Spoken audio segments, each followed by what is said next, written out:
Hey, so I want to start off by saying that PMDD can be really serious, so if you're having thoughts of hurting yourself, please stop watching this video right now and reach out for support. I went ahead and I linked a couple of international resources in the description below. Please use them. This video covers the drivers of PMDD and possible things to explore to find relief, but it's not a substitute for professional mental health support. What if the reason you haven't been able to get relief from your PMDD symptoms is because no one has actually been able to help you figure out which kind of PMDD you have? Because here's what I didn't know for a long time, and what I honestly wish someone had told me when I was in the thick of it, but PMDD isn't just one thing with one cause. It's more like an umbrella term for a constellation or a web of symptoms that can be driven by completely different underlying mechanisms. And so if you're addressing the wrong mechanism, it can feel like nothing is working. You might even feel like your body is broken, and it's not. You're just not getting the right information. So today we're gonna do something a little different. I'm gonna walk you through what I'm calling a DIY PMDD test or a PMDD cause assessment. So you can think of it kind of like a personality quiz, but make it hormones. I'm going to describe each of the 8 most well-documented causes of PMDD, and I want you to just listen and notice which one sounds the most like you or sounds the most familiar. So my goal is that by the end of this video, you should have a pretty solid starting point for starting to understand what's actually going on inside your body, which can then in turn help you understand what direction to start to look in for support. Hi, I'm Kelsey Ale. I'm a certified functional nutritionist and a restorative wellness practitioner, and I'm the founder of Audrey. We help women relieve early perimenopause symptoms and hormonal imbalances using natural remedies, supplements, lifestyle, and nutrition. So if that sounds interesting to you, go ahead and subscribe to our channel. Make sure you hit the bell to be notified when we post a new video. And if you could, please hit the thumbs up and give this video a like. It really helps out our channel a lot. All right, so let's start with a quick PMDD overview so we make sure we're all on the same page, and then we'll go ahead and dive into the assessment. So PMDD stands for premenstrual dysphoric disorder. It's essentially PMS that has gone significantly off the rails. We're not just talking about being a little irritable or having cramps. We're talking about symptoms that are severe enough to directly disrupt your life. Now, clinically, PMDD is diagnosed using a specific symptom list. So I wanted to go ahead and read through that list because I think for a lot of women, it can be really validating.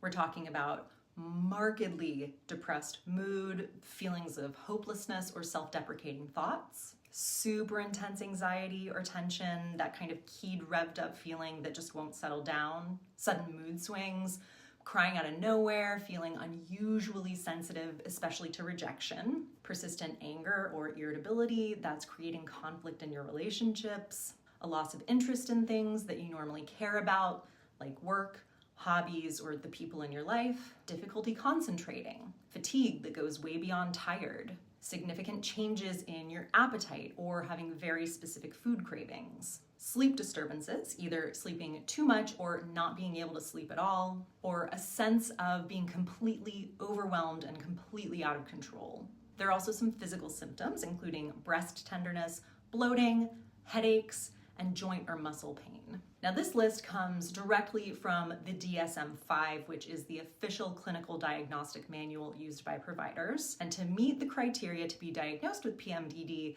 you have to have at least 5 of those symptoms, and at least one of them needs to be from the emotional or mood category. Now the hallmark of PMDD is that these symptoms show up in your luteal phase. That's the 2-week window between ovulation and your period, and they're cyclical. So they're tied to where you are in your cycle, because if your symptoms come and go with your period, then what you're dealing with is hormonal.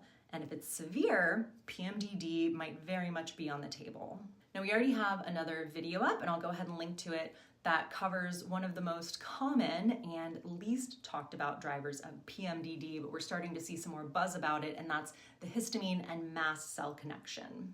So if you haven't watched that video yet, definitely go ahead and check it out because it could be really useful. But today we're going into all the other root causes, the ones that explain why some women might try antihistamines for PMDD or other interventions and feel nothing, because the histamine piece is only one driver and it's not the only one. So depending on which system is most dysregulated in your body, you might need a completely different type of support. So let's get into it. Remember, you can think of this as your PMDD personality quiz, trying to make it fun.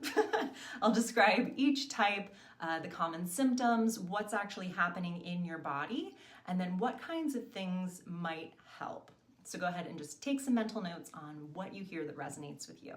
All right, type 1 is the histamine responder. We'll start here because if you've already watched the other video, you'll recognize this one. The histamine responder tends to experience PMDD symptoms that can look a lot like an allergic reaction crossed with a mood spiral. We're talking bloating, flushing, itching, hives, headaches, really severe anxiety that kind of feels physical, like you have a racing heart, you're feeling restless and really on edge. You might also notice that your symptoms are worse when you eat high histamine foods. So things like wine, aged cheese, fermented foods, leftovers, particularly in your luteal phase. Now what's happening here is that your mast cells, which store histamine, become more reactive in response to hormonal shifts of your cycle. Estrogen actually triggers mast cells to release histamine, and histamine, among other things, fuels neuroinflammation, which essentially messes with your mood neurotransmitters and can make everything feel amplified and destabilized. Like I said before, I go deep on this one in the other video, so hop over there for the full breakdown if this sounds familiar. So if it sounds like you, this can be your starting point. Type 2 is the stress responder. This one is really important, and I feel like it doesn't get talked about enough in the PMDD conversation, maybe because it seems too obvious.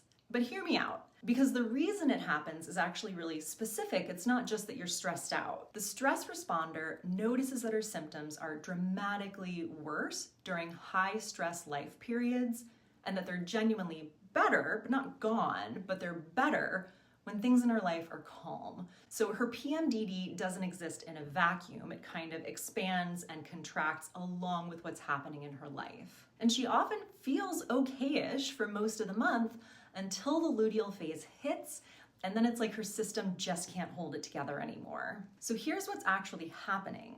Normally, the progesterone rise in your luteal phase puts a small natural brake on your stress response, and in women with PMDD, that brake kind of fails. So the stress response stays elevated exactly when you're already most hormonally vulnerable. And then cortisol, your main stress hormone, creates kind of a domino effect because cortisol and progesterone compete for the same building blocks. When your cortisol is chronically high, your body makes less progesterone. And less progesterone means less of the calming downstream compounds your brain needs to stay regulated. If this sounds like you, cortisol support is a real avenue worth exploring. Things like adaptogens like ashwagandha and rhodiola. One supplement called phosphatidylserine can be really helpful. And protecting and prioritizing your sleep in the first half of your cycle, in your follicular phase, can all make a really meaningful difference later on in your luteal phase. So for testing recommendations, if you did want to look into things a little bit deeper, I would say doing a Dutch adrenal test or a salivary or saliva cortisol panel that maps out your cortisol levels throughout the day could be really helpful, which this panel gives you a real picture of what your stress response is actually doing, and it can be a great place to start. All right, type 3, the serotonin dip. Okay, raise your hand if you've been told to just try an antidepressant for your PMDD, and you may have had complicated feelings about that. Sounds a bit dismissive. I want to say, though, that there is something interesting here because certain SSRI medications do actually work for some women with PMDD, but they work in a way that actually has nothing to do with how they treat depression. When taken only in the second half of the cycle, these medications seem to kick in too fast to be doing what they usually do for depression, which typically takes weeks to be able to feel the effects of. What they're actually doing is influencing some of the same calming brain chemistry we were just talking about, so it's a different mechanism entirely than when they treat depression. The serotonin dip type has a specific thing going on. During the luteal phase, her body actually clears serotonin, which is our major mood stabilizer, faster than it ideally should. So there's just less of it available when she needs it the most. And this type often has a pattern of mood sensitivity across different hormonal moments or phases. So postpartum, seasonal depression in the winter, mood changes when starting or stopping birth control. If serotonin is your thing and your driver behind PMDD, you'll tend to see it show up in more than one place in your life. And when it comes to support, there's a nutritional approach you can actually implement here. Serotonin is made from an amino acid called tryptophan, which you can get from food. Undereating, high sugar intake, and gut health issues can all reduce how much your body has to work with as far as tryptophan goes before the luteal phase even starts. So if you're running low on the raw materials and amino acids, that serotonin dip hits much harder. So think about incorporating more tryptophan-rich foods like turkey, eggs, salmon, oats, and cheese, and definitely look into exploring and resolving any gut health issues you might have. And if your symptoms are severe, it's also worth having a conversation with your practitioner about what other more advanced options make sense for your specific situation. Type 4 is the inflammation spiral. And this one overlaps a little bit with the histamine type, but the starting point is different, and that really matters because that means the fix is different too. The inflammation spiral type tends to have a history of gut stuff. So that might be IBS or IBD, bloating that isn't just cycle related. You might have a lot of food sensitivities that have been hard to nail down, skin issues, joint pain, or a known history of something like an inflammatory bowel condition. There's usually some sort of chronic low-grade inflammation thread running through your entire health history. Now what's happening is that your body's inflammatory load is high, but it's not coming primarily from histamine. It's coming from somewhere else. That could be a gut lining that's letting things through, so leaky gut, chronic low-grade infections that haven't been found or sussed out, or just an immune system that's been on high alert for a long time. And that background inflammation still hits the brain and disrupts the same mood regulating chemistry that histamine does. It's just coming in through a different door. Which is why if you've taken these antihistamines, they won't really help. The problem isn't histamine, it's a broader systemic fire. If you've tried the antihistamine route and felt nothing, but you have a history of gut issues, this is totally worth looking into. Omega-3s, curcumin, elimination diets, and gut healing are the really relevant starting point here. And testing-wise, you should test for HSCRP, which is a general inflammation marker in your blood. You could do a stool test or a food sensitivity panel, and these can help confirm whether those are actually driving your symptoms and a thing that could be addressed. Type 5 is the progesterone puzzle. And this one I think is really interesting and probably wildly underdiagnosed. The progesterone puzzle type doesn't just have a hard time with what progesterone turns into, progesterone byproducts. She has a complicated relationship with progesterone in general. In its more dramatic form, this could be called autoimmune progesterone dermatitis. So this is where the immune system actually starts treating progesterone like a foreign invader and mounting an immune reaction against it. And this can show up as rashes, hives, or intense physical responses that peak right when progesterone is rising after ovulation. But it exists on a spectrum, and so the milder version is probably way more common than most of us realize. There's also a separate piece to this type. Some women's bodies metabolize progesterone differently, so instead of converting progesterone into calming compounds like it typically would, they convert into a more stimulating compound. So their luteal phase, which should feel very calming and settling, actually feels really activating and destabilizing, kind of like they just took a drug that they shouldn't have. Signs that this might be your type include that your symptoms feel most intense right after ovulation when progesterone starts rising, and you feel noticeably better on anything that stops ovulation. You also may have had a bad reaction to a progesterone-containing product like certain forms of birth control or progesterone supplements in the past. Now, testing here is more specialized. I recommend looking into a full serum hormone panel that's timed to your luteal phase and potentially adding some immune testing if your provider thinks that autoimmune involvement might be possible. An integrative OBGYN or a functional medicine doctor is a really good fit for this one.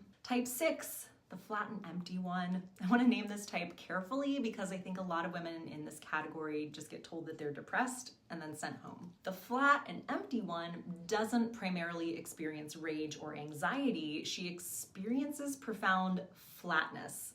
Nothing sounds good. Nothing feels worth doing. Food cravings spike, specifically for carbs and sugar, almost in a way that can feel compulsive. And there's this general malaise, I don't really care about anything feeling that's completely different from the wound up, anxious PMDD presentations we've talked about. This type points to dopamine, which is your brain's motivation and reward chemical. Estrogen actually boosts dopamine sensitivity in the first half of the cycle, making the brain's reward system more responsive. Now, when estrogen drops in the late luteal phase, that responsiveness can crash with it. And so the brain starts hunting for quick hits of dopamine, which it looks for through food or scrolling or other behaviors that feel compulsive and kind of out of character. I want to reassure you that it's not a willpower problem, it's your chemistry shifting. Support here can look like eating plenty of protein because dopamine is built from amino acids. You get these from food like meat, eggs, dairy, and legumes. These are all great sources. And checking your iron levels matters here too, because iron is actually a required ingredient for your body to make dopamine. And a lot of women, a lot more women than we realize, are running low on iron without knowing it because they're not technically anemic. And if you've ever wondered about ADHD or ADD, or you know that you have it, that is a really relevant piece here because ADHD also involves dopamine pathway differences, and so the luteal phase can actually make it dramatically worse. So for testing, definitely get a full iron panel that includes ferritin. So not just regular iron, but ferritin specifically. A lot of women get told that their iron is fine when their ferritin is actually way too low to support optimal brain chemistry. I actually have an entire other video on ferritin that talks about that, so we'll link that as well. Type 7 is the thyroid and blood sugar connection. And these two get grouped together in here because they share something important, which is that they're often hiding in plain sight on blood work that looks normal when you're assessing this blood work by conventional standards. So starting with thyroid, specifically Hashimoto's, which is an autoimmune condition where the immune system attacks the thyroid gland. Hashimoto's is significantly more common in women with mood disorders, and it can dramatically amplify PMDD severity. Thyroid hormone is involved in how your brain responds to calming chemistry. It's also involved in how your body makes mood-regulating neurotransmitters and how well your hormones actually function at the receptor level. Women with undetected Hashimoto's might find that addressing their thyroid health produces a noticeable shift in their PMS symptoms without any other direct hormonal intervention. Signs that this might be a thread for your PMDD cause include feeling cold when other people aren't, hair loss, especially the outer third of the eyebrows, fatigue that sleep just doesn't fix, constipation, a face that's really puffy in the morning, or brain fog that's not just a luteal thing. Family history also matters here too because Hashimoto's is usually genetic, so it runs in families. Now the blood sugar piece is separate but related. Progesterone actually makes cells slightly less responsive to insulin. So in the luteal phase, blood sugar can get a little more volatile. For most women, not a big deal. For women who already have some underlying blood sugar wonkiness, this can kind of tip them into a cycle of mood instability, energy crashes, and cortisol spikes that happen completely independent of other pathways. If you feel dramatically better when you're eating consistently and worse when you skip meals or go heavy on sugar, especially in the second half of your cycle, pay attention to that because that's information. So for testing for thyroid, TSH alone is not enough. You need to ask for a full panel that includes free T3, free T4, and TPO antibodies. The antibodies are what actually screens for Hashimoto's. And for blood sugar testing, you want fasting glucose, fasting insulin, and HbA1c. These are all a really solid starting point. All right, type 8, the energy system. This one is based on newer research. The energy system type feels physically depleted during the luteal phase in a way that goes beyond just being tired. It's like her body doesn't have the resources to meet the demands of this phase of her cycle. She'll often notice that her symptoms are worse after being sick, after intense stress, or really anytime her overall reserves are running low. And here's something most people don't realize. The luteal phase is actually really metabolically demanding on our bodies. Your body is doing a lot of work in the background here. It's producing hormones, it's maintaining a potential early pregnancy environment, which requires a lot of nutrients, and it's running a lot of repair and maintenance processes. And some women's cells just aren't producing energy efficiently enough to keep up with those demands. There's a growing body of research showing elevated oxidative stress, which is essentially more cellular wear and tear than the body can keep up with, in women with PMDD. And the brain is especially sensitive to that. Now, what's interesting about this type is that it kind of tends to make everything else worse. So when the cells that make your hormones are running low on energy, hormone production suffers. The stress response can get more dysregulated, and your brain can become more vulnerable to inflammation. For some women, starting here produces improvements across multiple PMDD symptoms and life symptoms all at once. So support you can look for in this lane includes NAC, which is short for N-acetylcysteine. It's a really powerful antioxidant that supports cellular energy production. CoQ10 is another one that's actually involved in how your cells generate energy. And B vitamins, particularly B2 and B3, are really essential to that same cellular energy production process. So these are all worth looking into, especially if you've tried more targeted approaches in the past and felt like nothing really moved the needle for you. So a quick recap of the types that we named. We have the histamine responder, the stress responder, the serotonin dip, the inflammation spiral, the progesterone puzzle, the flat and empty one, the thyroid and blood sugar connection, and the energy system. So a few important things to keep in mind. First, these types or root causes of PMDD are not mutually exclusive. Most women with PMDD have more than one active mechanism or cause, and the mix can shift over time. So this assessment isn't about categorizing yourself into a box. It's more about having a more informed starting point than, I don't know what's happening, nothing helps. Second, again, this is just a starting point. It is 100% not a diagnosis. What I really want you to take away from this video is a direction to move forward in. Really like a starting point for a conversation to have with a practitioner who can actually look at your full picture more deeply and help you confirm what's going on. And third, the fact that you're here doing this kind of research, taking your symptoms seriously matters. You're not being dramatic. You're not losing your mind. PMDD is real, it's scientifically documented, and there are actual answers. They just require some digging. And I hope this video gave you a slightly clearer map. So go ahead and comment below which type resonated most with you. I'm really curious, and it does help us understand what kind of information to keep putting out there. And if you're watching this video and you feel like you've been trying to figure this out on your own for way too long, I get it. And we at Audrey would love to actually help. We offer one-on-one hormone reset strategy sessions where we look at your full symptom picture, including labs, together. We can talk through about what's going on a deeper level and map out a clear, specific, customized direction for you to move forward in. You don't have to keep piecing this together by yourself. The link to book is in the description below. And if you're not quite at the let's work together stage yet, we also have a free hormone symptom assessment that takes about 3 minutes to complete, and it can give you a personalized breakdown of what key body system is most likely driving your symptoms. And that link is also below. It's a great place to start. And if you wouldn't mind giving this video a thumbs up, a little like, it really helps out our channel a lot. Make sure you watch these videos next, and remember to hydrate, subscribe, and I'll see you next time. Thanks for watching.